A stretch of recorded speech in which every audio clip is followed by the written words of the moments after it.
ZombieTech. Welcome to ZombieTech, a forum for engineers, scientists, and inventors to ponder on the technologies needed to survive the inevitable zombie apocalypse. She's Eddie. He's Whisker. And who do we have this week? Today we have Jayson Tautic of Tautic.com. I know that guy. I know, because we've been chatting with him for a while now here in our IRC. Yeah, Hi. John S.A.Z. dragged him into the IRC room kicking and screaming. And first couple of days he was like, this is kind of interesting. And then after about 3 days he was logging in at strange times and we knew he was hooked. Yep. Hey guys, just a little bit. Welcome, Jayson. Welcome. Thank you. So, question. How did you get started in electronics? Was it a hobby first, or did you do it through school? Well, that actually goes back quite a while. Growing up, my grandfather was actually a professional electrical engineer working in the nuclear field. So wow. Kind of had a pretty cool mentor going into it. So he definitely inspired me, I think it probably goes back to when I was 7 or 8 years old. And I remember being over his house and he was talking about either getting a go-kart or an electronics kit from Radio Shack to play with. And cool. Well, should be obvious what ended up happening, but yeah, no, absolutely. Lots of great I don't know. memories. Go-kart or electronics kit. I think I might have gone for the go-kart. Yeah, nuclear powered go-kart. Yeah. Well, sounds like a win. It would have been interesting. So you ended up choosing the electronics kit? He actually chose. Oh, he chose. Okay. He did choose. That's okay. Which one did he go for? The electronics kit. Oh, man. Well, otherwise you might be talking to a mechanical engineer. It's all good though. Good point. Cool. So you are a electronics engineer. Is that what you would call yourself? Or what your study is, or what you studied to become? That's fair. Actually, going through school and so forth, actually kind of focus a little bit more on, physics, that kind of stuff. Oh, you're one of those. I am one of those. Wow. I'm also one of those that, ended up spending more time on the day job and deciding to follow the career path than going 100% through the whole school system. But, sure. Definitely learned a lot of neat, interesting things. But no, engineering wasn't one of the topics of subject. Gotcha. So a physics crazy guy, because all people who go through physics are pretty nuts. So then I have a question. Do you do conventional flow or electron flow? That's a good question. We'll say electron. Why not? Yes! Success! I like you more already. Awesome. I never understand why electrical and electronics engineers always decide on conventional. It's just silly. They like to be wrong, I guess. I guess so. So, in your day job, you do mostly like software type of stuff. Is that right? Yeah, I actually manage a small IT team. Okay. I have a number of people that work for me. We do some software development, that kind of stuff. Okay. Primarily work on, internal facing type apps, stuff that actually help the employees of the company do their job and so forth. Sure. But yeah, been doing computers and that kind of stuff for quite a number of years now. Okay. And then your site, Tautic.com, is almost purely hardware, right? Yes. Wow. Pretty much purely electronics. When I had originally started the site a couple years ago, I had a little bit of, more computer related stuff, some software stuff like some SharePoint stuff from Microsoft and so forth. But no, today, absolutely 100% focuses on electronics, that kind of stuff. Why is that? Well, it's definitely a passion. It's one of those things that I truly enjoy doing. It's, one of the things that occupies a good deal of my spare time. And, just one of those subjects. I guess it's interesting because a lot of people who tend to be software only at work also, for the most part, are software only at home, with like basic electronics tinkering maybe. And then those who are hardware at work are also hardware at home. Whereas you like pretty much have both opposites in a day. Many people have always told me don't mix work with pleasure. For better or worse. I'm not saying they're right or wrong. But for me, I get to play with the software side of things at work, and then I come home and play with the hardware side of stuff. Mm-hmm. And I'd venture to say that the things that I do for my own business and so forth do end up being a mix of both hardware and software. Gotcha. Focus, no question, on hardware, but I do dabble in software as well. So Gotcha. and it works. And do you prefer one or the other? Depends on the day, I'd say. Ah, fair enough. All right. And which one, of course, because this is zombie tech, do you think which of your skills would be more important in a zombie apocalypse? Your hardware side or your software side? Oh, hardware side, no question. Awesome. Do we have a hardware guy on our team yet? Kind of. John S is kind of a hardware dude. Yeah, a lot of the guys dabble. I guess that's true. All right. And then do the people who work where you work, well, obviously, do the people where you work know about Tautic.com? A mix. Some actually do. Some of my employees definitely do know. And when I introduced them to it and we started talking a little bit about it, I was kind of surprised to find that two or three of my team members have actually dabbled in electronics as well. Oh, cool. We've had some really cool side discussions, about electronics and technology in general, and it's really expanded, kind of the knowledge exchange, if you will. Sure. Yep. And I think that's really interesting because you're not the first person to mention that they've, quote, discovered that other people in their teams do electronics. So to me, I would imagine that in an engineering team, like everyone's done some form of electronics, everyone's done some form of software, and it's just a matter of whether or not they do it at work or when they do it at home. Like, it seems like that'd be kind of obvious, but you guys, like, I know Brainwagon has mentioned being surprised that people at Pixar do Arduino stuff, as well as he does. And I'm like, what? They're like programmers, so why wouldn't they be programming on their spare time? Mm-hmm. Is that a bit odd of me to think? I don't know. No. It kind of goes back to that work-life balance thing. Oh. I People could see keep some it pretty people. separate. Yeah, I think some do, some don't. Hmm.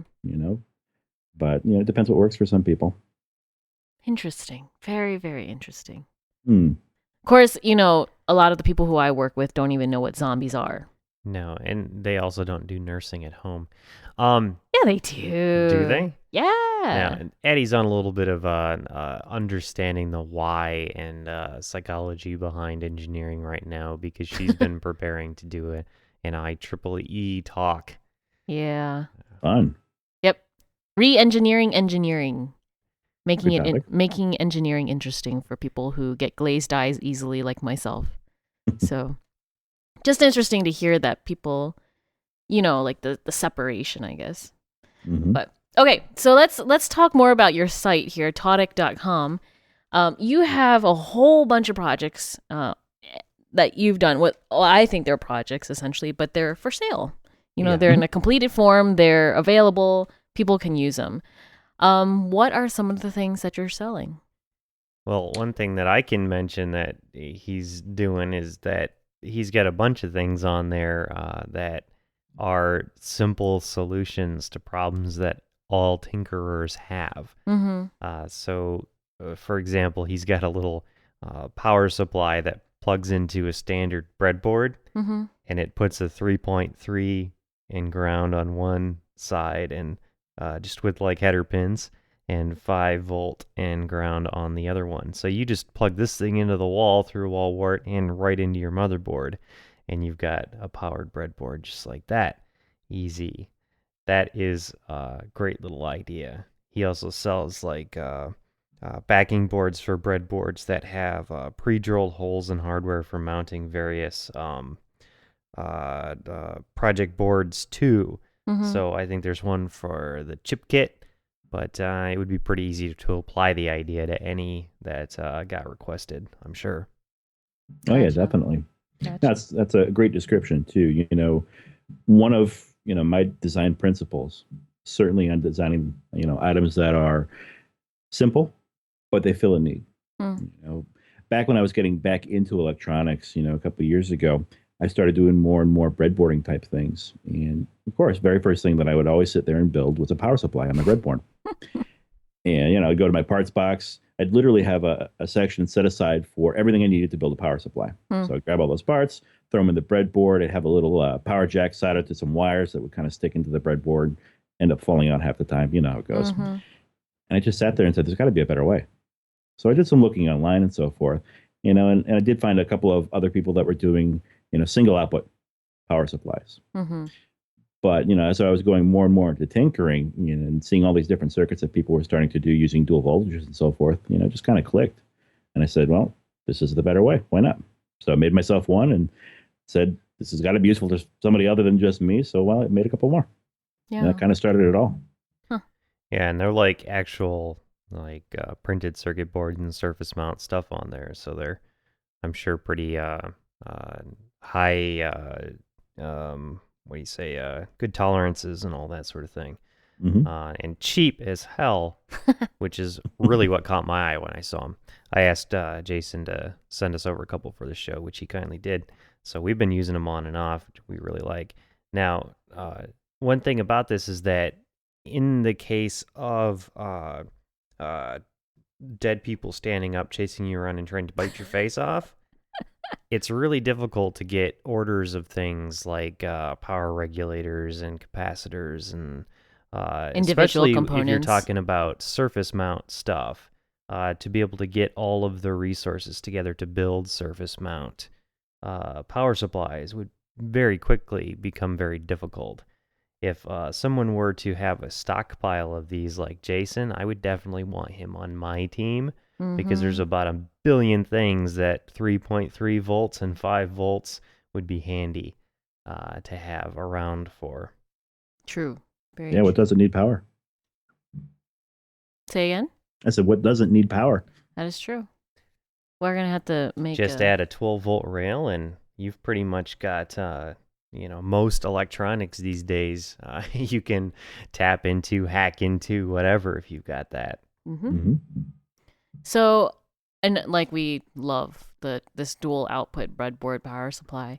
And I know a lot of our other friends have gotten some from you. So what other projects do you have on here that you've made, and why did you make them, essentially? Yeah, definitely got a bunch more different cool products and so forth. I'd say another one of the popular ones, I have a breakout board, which is for a Maxim IC used to measure temperatures from a thermocouple.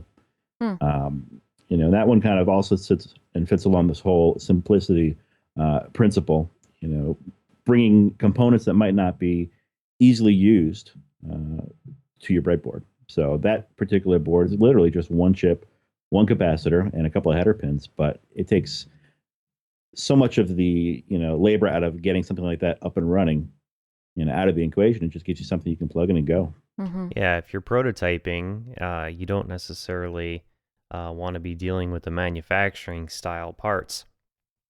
Right. And the chip that he's dealing with is so small that, it's a pain in the butt to deal with. He's built a little breakout board for it. And suddenly you can plug it right into a breadboard and just prototype away with it. Very nice, especially if you're in a situation where you don't have access to modern high precision manufacturing equipment. Exactly. So I'm trying to think of your process from idea to production, because what I see happening with a lot of hobbyists is we get to the breadboard point and we have a bajillion wires running everywhere like a rat's nest. And then the act of actually making it into a breadboard or a circuit board is pretty much too much to handle. And so, when you're doing your research to make these boards, obviously you breadboard them first, I imagine. But how much research goes into determining what's the best part and then going from there to the point where you can actually make a circuit board out of it? Yeah, there's definitely a lot of breadboarding involved. Not necessarily for every single design that I do or board that I do, but where it fits, that's definitely one of the steps that's involved. Outside of that, do a ton of reading of data sheets. There's almost always a data sheet for something or another on my desk. And just that kind of legwork, that kind of research around it. And from there, I'm usually pretty quick to jump into the prototyping phase. Okay. Where I'll actually design a pretty simple circuit board for whatever the end goal might be, and just start doing little proofs of concept. Getting the boards made, trying it out, seeing what happens, Sure. and take it from there. Sure. And then you use KiCad, is it, for the circuit board itself? I do now. Yeah. Yep. Okay. Yep. Okay.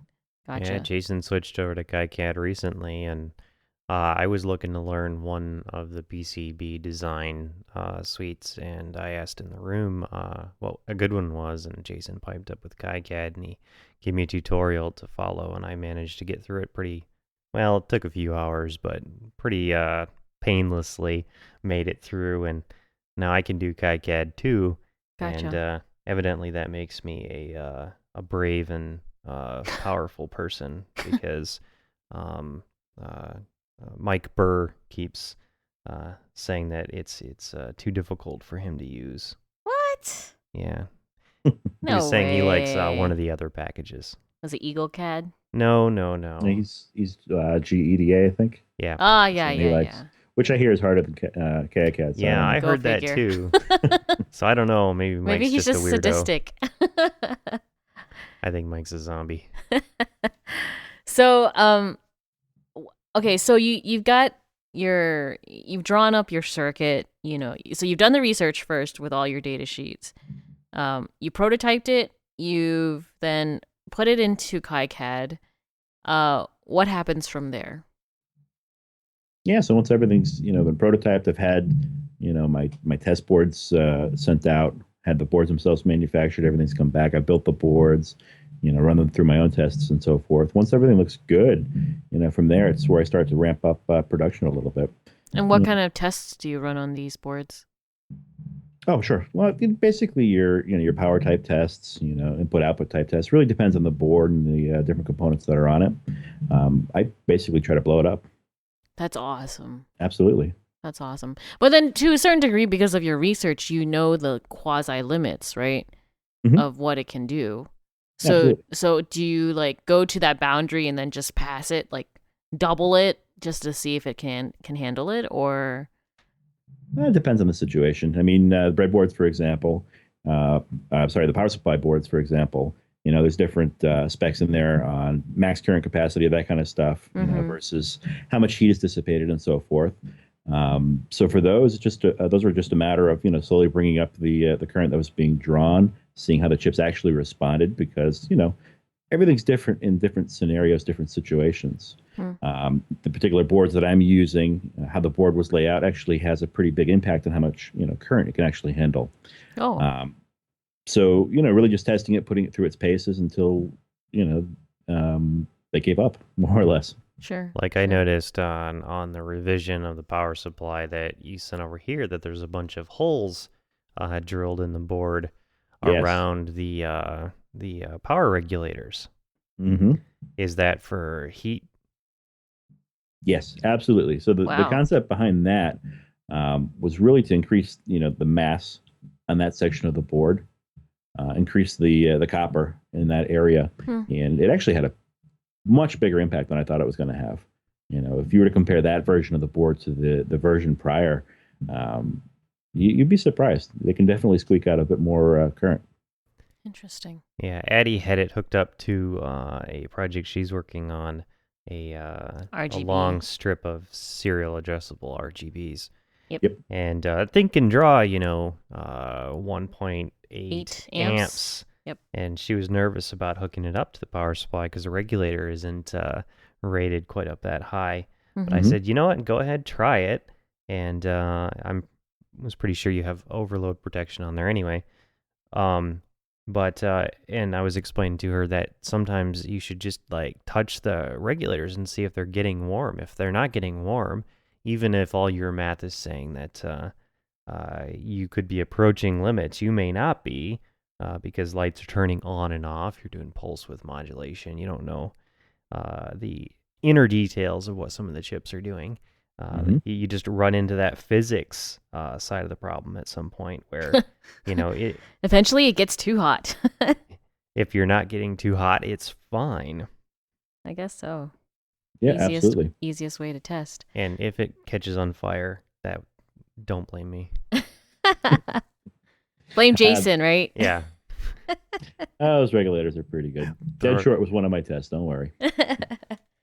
So now, the biggest difference I think between a lot of people's boards, like I don't know, I guess general breakout boards and such, is that yours are mostly surface mount technology, and you do that all by yourself, right? Like you actually do solder paste and reflow and all that goodness to get those chips on and get those LEDs and all that, right? Yeah, for all the boards that I sell, except for one of them, they're all, produced, assembled, the whole 9 yards by myself. Okay, which is one, crazy. But two, I wonder how you decided to go from like dual inline packaging, for instance, to surface mount. Is it easy to make that transition too? It was easier than I thought it was going to be. There's a couple of reasons behind it too. There are a lot of components that just aren't available in through-hole style, which is part of my whole business philosophy, bringing components that you couldn't otherwise use, to your prototyping environment. So in a lot of cases, I really didn't have a choice. It was surface mount or nothing. I see. From a mass production standpoint, it's actually a lot faster for me to sit down and put together, for example, those power supply boards in a surface mount package than if I were to do the whole thing plated through hole. I could sit down, build 50 of these things in a couple of hours versus plated through hole. I'd be spending days doing the same thing. Wow. Huh. So, how do you end up? Well, Addie, you saw how long it took me to prototype that clock that I built for the show. True. We've got that little timer that ticks up in our rack in front of us so we can tell how long we've been recording for. I did that on just like a prototype board, and it took days and days to solder all that up. It takes a long time with through wheels sometimes. Absolutely. But then like surface mount technology is so much smaller. Yeah. So isn't there like that much more risk of getting shorts? From what I've heard from Jayson and Adam and other people, it's mostly about just having the right tools for the job. Yep, absolutely. Right tools for the job, learning how everything works together, and just experience is really the number one thing. And so what kind of tools do you have to help you with that? Depending on the board, some of my boards I do use solder paste stencils, which it's kind of like screen printing. If you've ever seen how they make T-shirts, a lot of times that'll help me apply the paste more efficiently and carefully. With solder paste, one of the most important things is making sure you use just the right amount of paste. Okay. Too much, that's where you start getting those shorts and so forth. Too little, and you can have parts falling off of boards. So, Gotcha. Both scenarios not the best, but those screens, those stencils, definitely make a big step in the right direction. Other than that, the only other big component is an oven. Like an actual oven. Actual oven, absolutely. I mean, I think we've watched you do some of your assembly before, and I think it was a toaster oven that you had. Yes, absolutely. Actually, when I first started selling the power supply boards, my first product there, I got into surface mount, and I was actually using the hot plate method. What's that? So basically, if you don't have an oven, and a lot of people do surface mount this way, if you're only doing boards with parts on one side, you can actually get like a skillet, an electric skillet. They might put a plate on or something, put the boards directly on that, and turn up the heat. The skillet warms the board to the point that the solder paste melts, ultimately reflows, and you have a board that's now reflowed. Now, say you have the same amount, like just like the perfect amount of solder on, or solder paste on your little leg or whatever, and you use this hot plate method. Is it possible to get it so hot that the solder becomes too much solder? Do you know what I mean? Like it melts into a big puddle and then spreads. Is that possible, or is that like silly? You're only going to have as much solder as you put on the board to begin with. As much as is on the pad. So getting it too hot is not really going to give you any more solder. It's not going to melt any more. Oh, gotcha. But you could start burning components, that kind of stuff. That's really the biggest risk with the hot plate method. Sure, sure. And how does the toaster oven help with that? For me, it was a matter of being able to control the temperature a little bit more carefully, but also being able to do more boards at a time. With hot plate, I was doing maybe 5 boards at a time. With the oven setup that I have now, depending on what I'm building, I can do 20, 30, 40, sometimes up to 50 boards. Wow. So, Wow. Now, basically what you have to do there is use your silk screening sort of stuff to put your paste on, mhm, and then you have to place all your parts on the correct. board, just set them where they belong, right? That's correct. And you use some sort of vacuum pickup tool to do that. I actually just started using the vacuum tweezers. That's probably been about 2 or 3 months ago. But yeah, they are a small little hand tool. It's got a vacuum on one side to create some suction. Actually pulls apart, keeps it attached to the tip until you have it where you want it. Press a button, breaks the vacuum, and the part stays where you put it, basically. Huh. Right. And how careful do you have to be with picking trays of these up to get them into the oven without shaking anything around? Very careful. Now, it's not as bad as you might think. That solder paste, when it's first applied to the boards and so forth, it's pretty tacky. I see. I wouldn't say it's like glue necessarily, but unless you have larger components, they're not going to go too far. When I was first starting out, the bigger problems that I would have would be, dropping another board on some boards that were already on the tray when trying to load up the oven. Oh. Yeah, not good. Outside of that, nah, they're not going anywhere. Huh.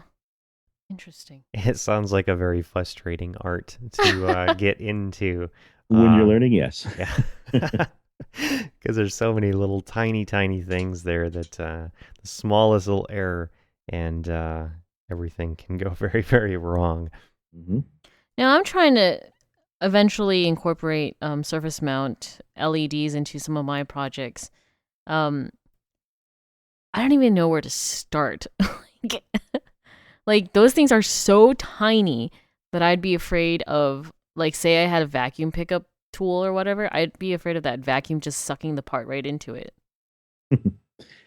Yeah, it definitely takes practice. When I started, the first couple years that I was doing this, I did everything with tweezers, hand tweezers, and a lot of people still do it that way. Yeah. For smaller quantities and so forth, they work fine. I still use tweezers to this day for some boards, for fixing placements on some components and so forth. But, it takes... The big boys, they have vacuum pickup and place machines that are basically robots that do all this for you, right? Yep. Yeah, exactly. That's the next step. Have you considered making one of those? Thought about building them. There's really, from what I've found, no real good open source, options for something like that. The software that's involved, to get a good machine, it's no small feat. A lot of these professional machines actually have camera systems on them that can actually see the parts as they're picking them up, placing them, and so forth for positioning. Not easy yet to kind of do it yourself. I think we'll get there, though. Yeah, we've talked to John S., who used to be a manufacturing engineer for Motorola, and he's dealt with these kinds of machines writ large, and I think he's got some cool ideas on building a smaller one. I don't know if he'll be able to get down to the very, very smallest surface mount scale stuff, though. I mean, the tolerances on that has to be so tight. Oh, absolutely. I actually once accidentally ordered the wrong size part for one of my prototype boards. Good thing it was only quantity 10, but what was the size designation? 01005, I think it was. The actual size, the components are about a 0.5 millimeter long. Yeah. Wow. Literally, they look like pieces of dust. They're tiny. I'm trying to measure this. What in the world is it? They are tiny. So, I don't even know how you deal with parts that small. So I'm interested in this in the context of this show. How much infrastructure is it reasonable to build up with a small business like what you're doing? uh, in and uh, how well do you think you would be able to keep up manufacturing? Is say you were stocked up with parts, how well would you be able to keep up manufacturing in a situation where you didn't say have the ability to order any more parts offline, or be able to have the electricity grid available to you? Does your equipment essentially become useless, or do you think you could continue to use it to create things? Yeah, I think there's definitely ways around it. Surface mount assembly, as long as you have heat, in a confined space, you can melt that solder paste and you can keep going. So instead of a So fire. toaster oven, you could do a Solar oven. a solar oven. Yeah, there you go. I like it. Hmm. That's a good idea, actually. I was thinking fire, but that's kind of brutish for the for this task. I guess fire would work too. But then that would be hot plate. Yeah, hey, there you go. That'd be a hot plate method, and then your solar oven would be a toaster oven type of thing. Absolutely. Somewhere out there, somebody at a campsite, instead of roasting marshmallows, has to have refloat a board by now. If not, you can be the first. There you go. That's great. That's great. So then you have, I'm just going to read off some of these boards that you have here on your breakout board section. You have a USB to UART breakout board. What is that? It's kind of similar to what's on the propeller board. It does the change between USB voltage levels and communication, and UART level and style of communication, just a serial. Yep.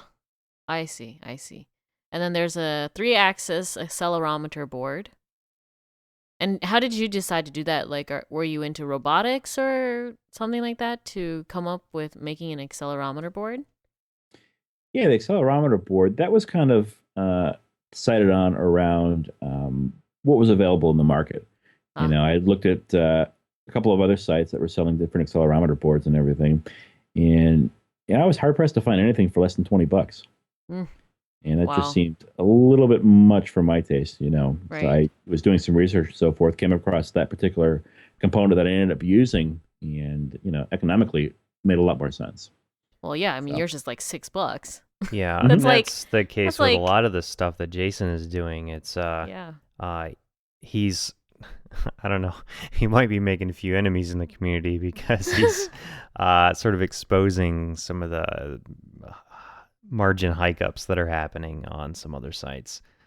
These things are less expensive to manufacture than some other suppliers would have you believe. It's pretty nutty. And then we've got the so Whisker talked about you talked, I think, about the thermocouple to digital converter breakout board. We have a 5x8 LED matrix bare board because everybody loves LEDs. Oh yeah. 8-channel PNP driver. Where did you come up with that from? That board was actually one, like a couple of the different boards that I have there, that kind of spawned from personal need. Oh. So that LED matrix board that you talked about before, just as a personal project for myself here. I've been working on putting together a bunch of those to build an LED sign.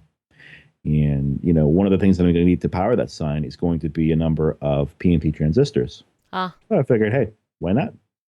Get those transistors together, have them in an easy-to-use package, something that I could put on a breadboard if I wanted to, and there you go. Bam. Very nice. Very nice.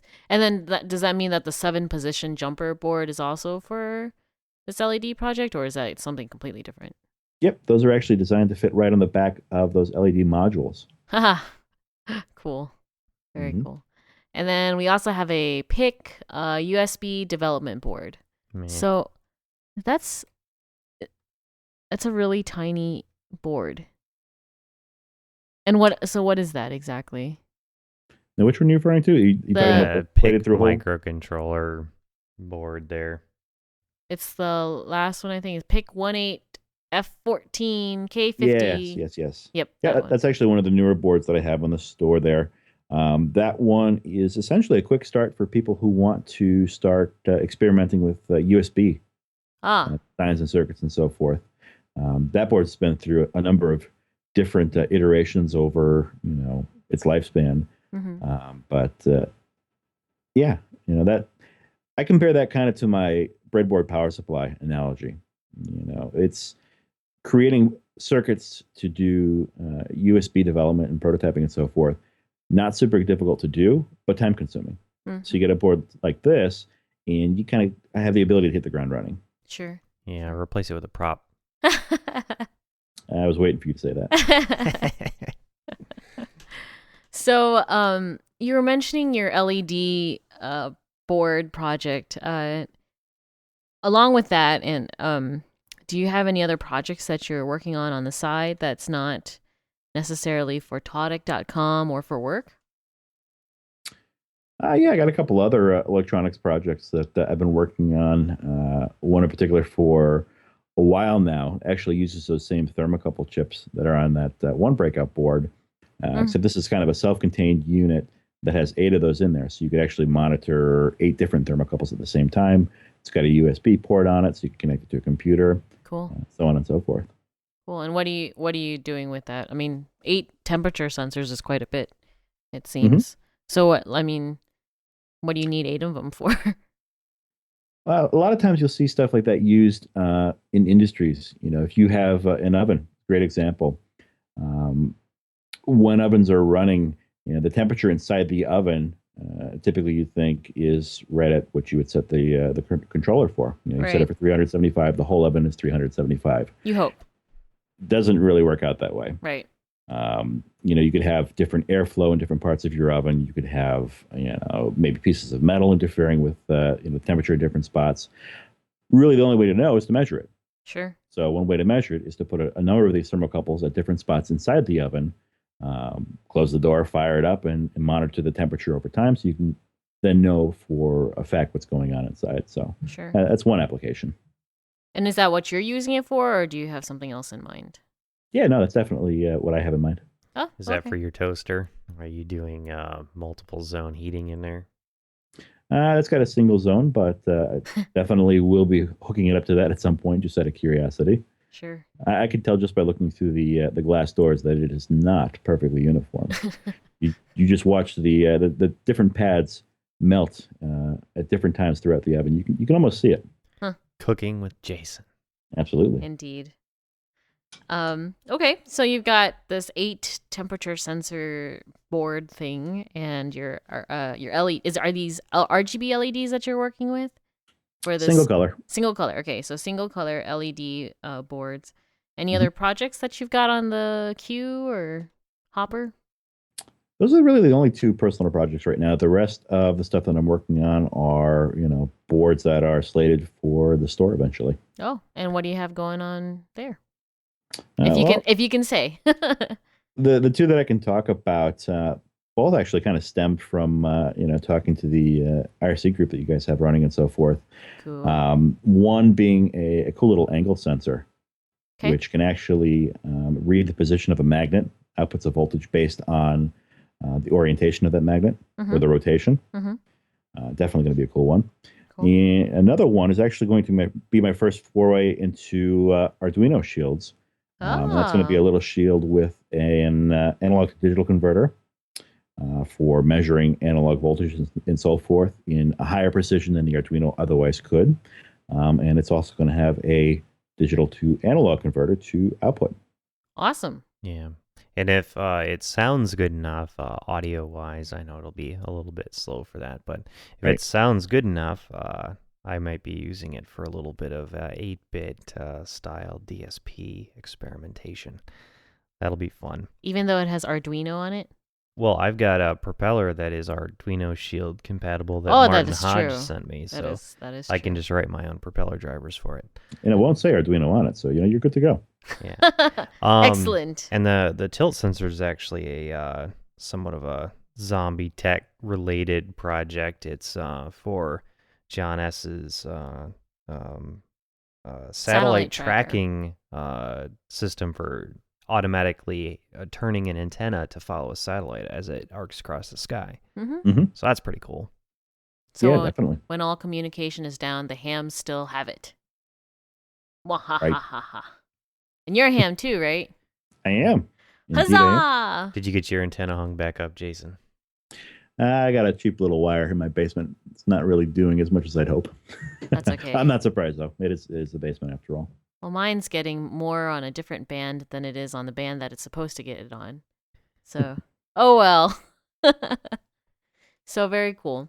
Now, when you first made this breadboard supply, I know you said you made a couple more because it sounded like other people wanted it. But when did you make the decision to turn it into an actual business? The actual, good question. I would say that when I decided to go, more mainstream, create a brand, start trying to market that brand and move forward with it. Officially, it was probably about 8 months ago. Okay. So, Not too long ago then. no, not too long ago. Prior to that, I had been selling some of the boards and so forth on a very much more hobbyist scale and so forth. Mm-hmm. But no, the real transition point was about 8 months ago. Gotcha. And has it been adequate business given that a lot of what you're producing is mainly for hobbyists? Yeah, no, I'd say so. Okay. Definitely. Any hopes it'll turn full time at some point, or do you think that's still a while from now? I think it's a while from now, but that's definitely a goal, perhaps, if it can get there. Okay. That works. I know he's been taking some strides in that direction with putting up videos of assembly of the boards and some promotional material and stuff. Yeah. Well, and it's always, I think, the goal of a lot of people, especially engineers, I think, or at least the engineers that we know, that their goal one day is to become self-sufficient, in terms of not having to work for a company to get their income, which is but kind of instead weak do because in the consulting context or... of this show, self-sufficient tends to mean that you can survive the undead. Yeah. So, for you guys out there who would, just like to get out from the thumb of a company and start your own small business, that's fine and dandy. But, man up, get a chainsaw. Take care of surface mount technology with chainsaws. Fell trees, Like a lumberjack. That's just silliness. to power your wood-fired reflow oven, absolutely. Yeah. There you It all go. makes sense. Strip mine some coal. Come on. That is too silly. So, I noticed on actually one of your last projects, I almost want to say the PIC USB development board that we were just talking about, that it's open hardware. Yes.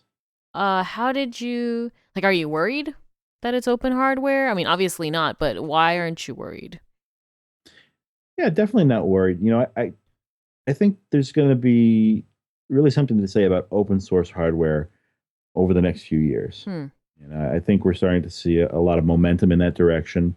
I actually went to the open source hardware convention in New York City a couple months back. Got to meet a lot of cool people out there and see kind of some of the trends that are happening.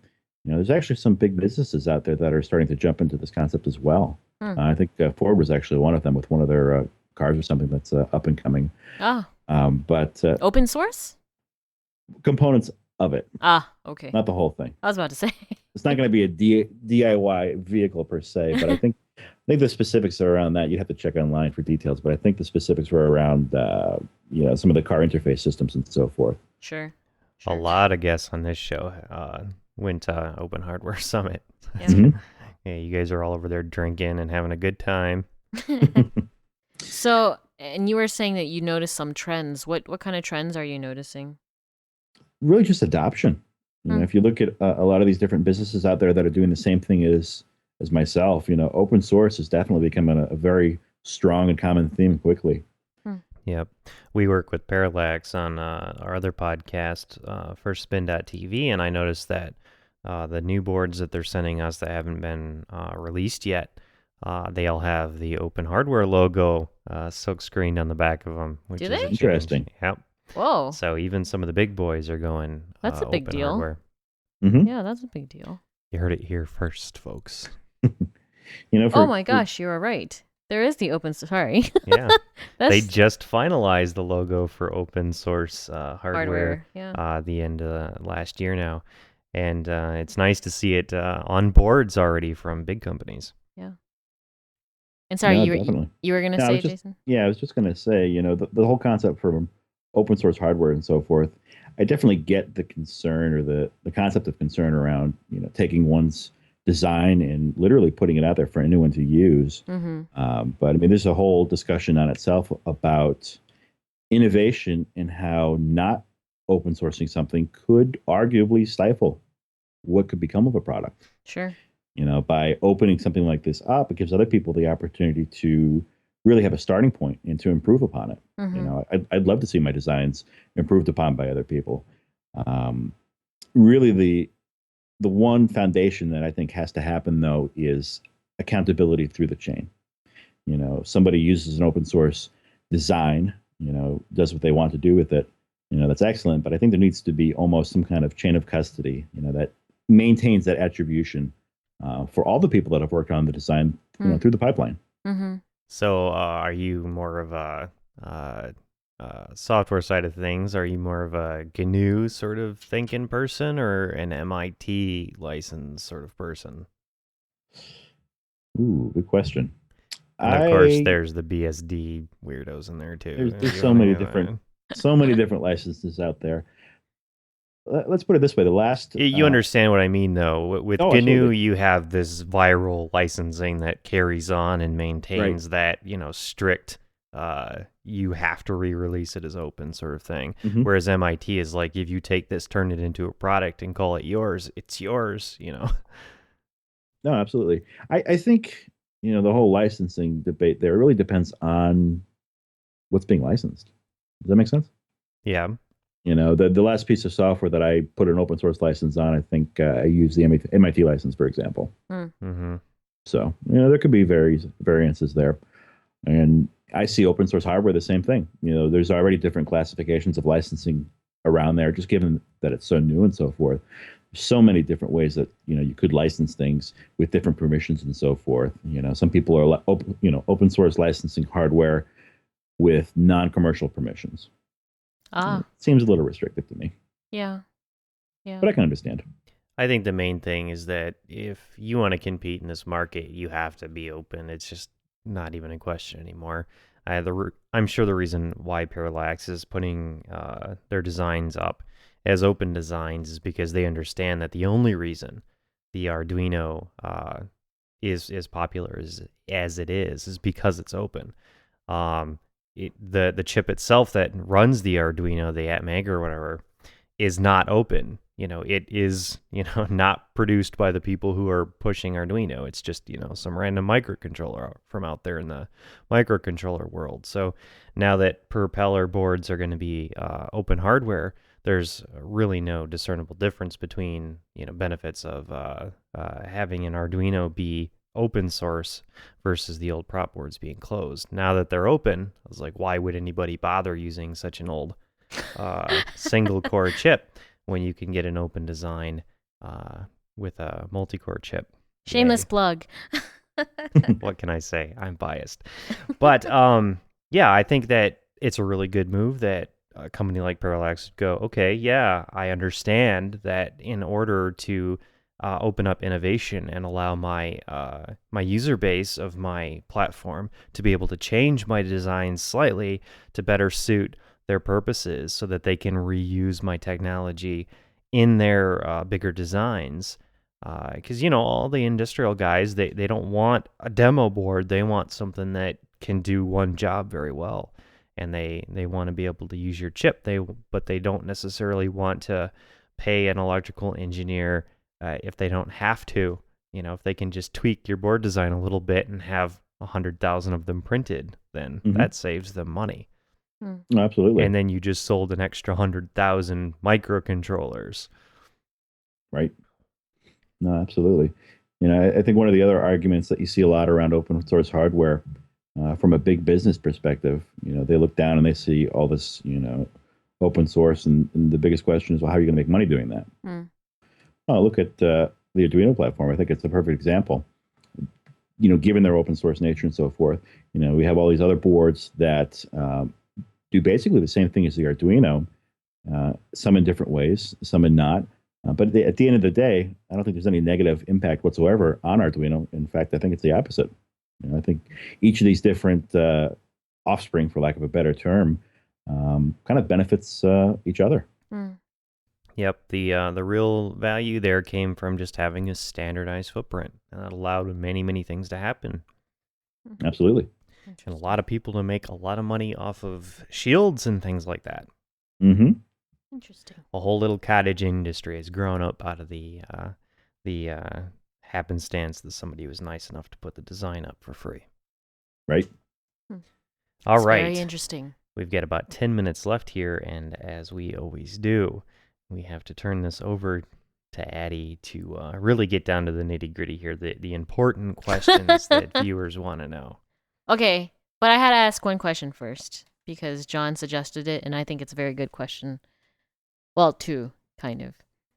One, how do you find the time to do all of these projects? That's an excellent question. For me, it's a lot of very early mornings and a lot of very late nights and a couple of weekends here and there. I see. Time is a very valuable commodity, that's for sure. Yeah, no kidding. Mm-hmm. And when Whisker does projects, it's really easy for him to dive into electronics and I don't mind because I'm into electronics. I'm a quasi geek. It's all good. Is your wife a geek? Absolutely, unquestionably not. And there's nothing wrong with that. Sure. So what does she see your tinkering as? Or your business? I mean, obviously it brings money, but it takes time away from her. So how does she deal with that, I guess? Well, absolutely. It's really just an expansion on the whole work-life balance thing. She definitely does see it as a business, primarily. So less that it's your hobby. Correct. Gotcha. Interesting. Okay, just wondering. All right, so ZombieTech questions that I ask all of the ZombieTech folks. What 3 tools would you bring to the zombie apocalypse bunker? Now, I'm pretty sure Jayson has listened to the show before, so he'd better come packing. We hope. What 3 tools would I bring? Well, I almost quite literally never leave home without my logic analyzer. Okay. That might be a stretch of the truth, but that would definitely be one tool.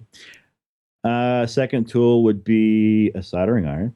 Can't do much without that. Yep. And third tool will bring along power source. Haha. Yeah. All right. So Excellent. what kind of soldering iron, considering you're going to have a hard time finding a wall outlet?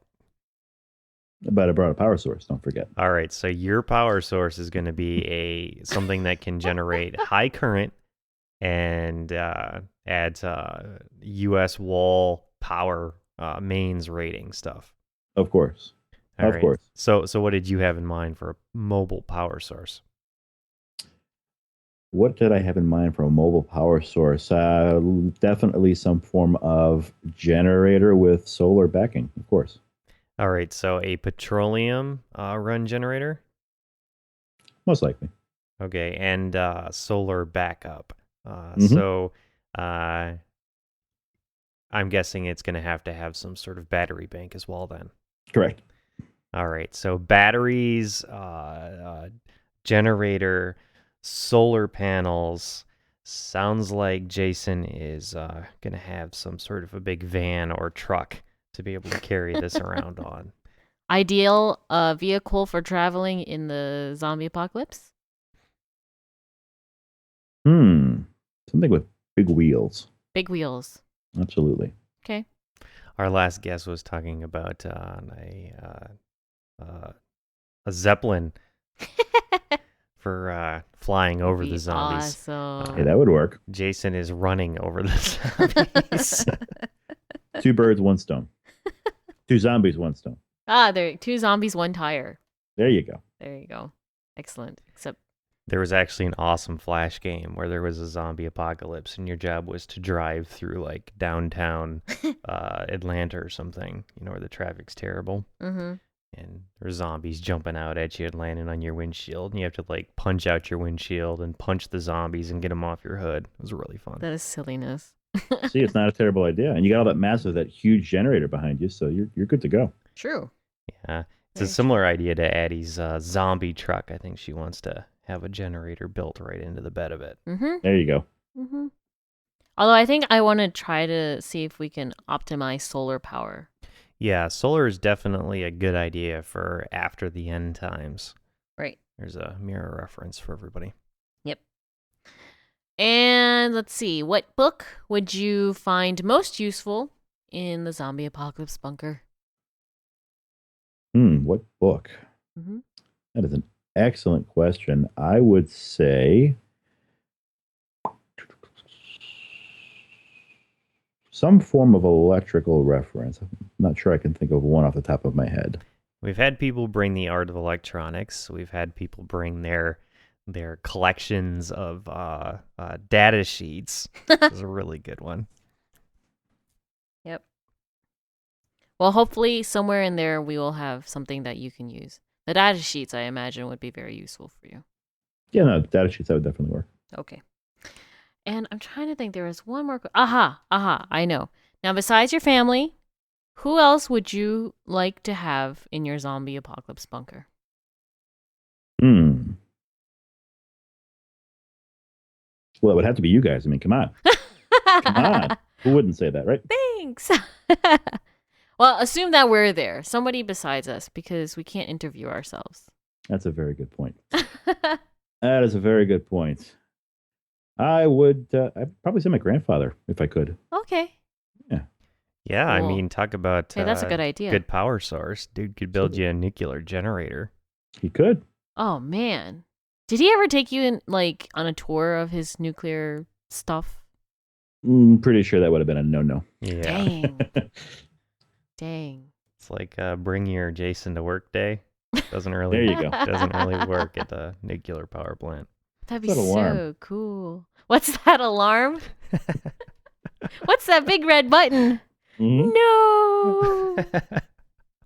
It releases the zombie virus. No, he was primarily doing safety systems, so I'm sure there's a good reason I wasn't brought along. I see. My grandfather actually worked at a power plant as well. Yeah? Hey, there you go. Yeah, coal though.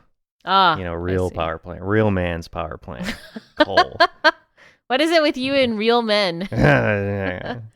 Coal. Freaking Midwesterners. None of that science stuff. We're gonna light fire. No, my grandfathers were both like seriously hardcore. One of them worked in a tank factory, and the other one worked at a coal plant. That is absolutely silly. You gotta love it. That is absolutely silly. Well, I think in terms of other questions, I think that's it.